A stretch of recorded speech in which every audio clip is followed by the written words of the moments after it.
Has it ever happened to you that you open up in a team meeting, you admit that you're overwhelmed, you share you're struggling to complete the deadline, there was a personal issue which was bothering you, then everyone around you complimented you for being honest, and the manager says, appreciate, thanks for being honest. But a few days later, you come to know that you have been removed from that critical project. No feedback, no confrontation, just a silent replacement. You were told that vulnerability is strength, you should bring your authentic self to work. Then what happens suddenly? Hi, I'm Satyaprema, your life coach, and I help corporate professionals and students create calm clarity in their personal and professional life. Today we're going to talk about vulnerability at workplaces. Welcome to the unspoken paradox of modern workplace. Modern workplaces operate like a chessboard. Every moment is observed, every word is remembered, and sometimes when you show vulnerability, you unknowingly reveal your most sensitive spot. Today's work culture glorifies performance, perfection, deadlines, speed.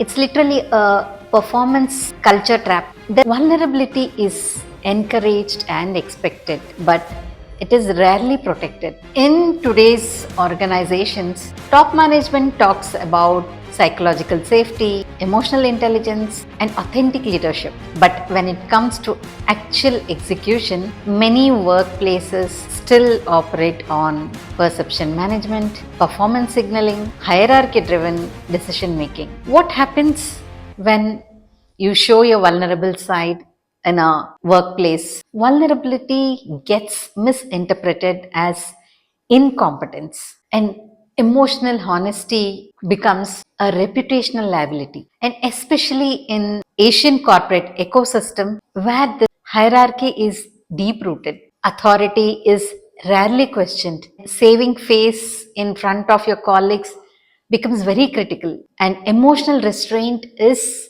considered as professionalism. So when somebody expresses vulnerability, it is not always seen as courage. It's often coded as lack of resilience, poor stress tolerance, and leadership unreadiness. So let's understand how this vulnerability gets weaponized in corporate terms. Data points will turn against you. You will sense the biased reinforcement where managers or your colleagues or higher ups subconsciously label you as high risk resource, and you will be excluded from high value projects due to perceived instability. So your vulnerability becomes a part of your unofficial brand story. So how does this affect your productivity? This doesn't affect just the individual who is being targeted. It affects the entire organization. When vulnerability is unsafe, employees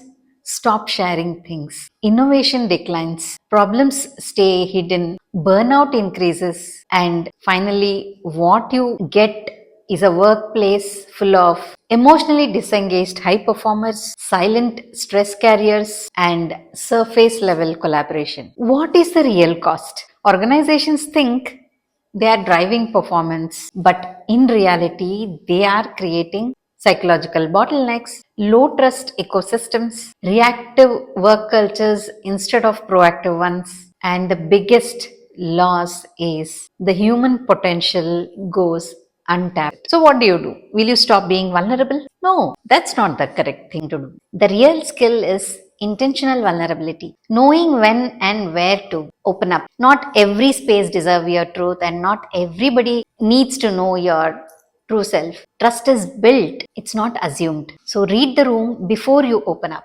When you're trying to share something at your workplace, share with awareness but not with impulse. Choose safe spaces. Sometimes your real support system is not your reporting line. It is your trusted circle. So vulnerability is not weakness. It's one of the highest form of courage. But courage without awareness can cost your work. So don't stop being real. Just be wise about where you place your truth. The problem is not vulnerability. The problem is lack of emotionally intelligent leadership. What does it mean? Leaders need to be trained on non judgmental listening, performance reviews that separate emotion from capability. The truth is, a workplace that punishes vulnerability will never unlock true performance.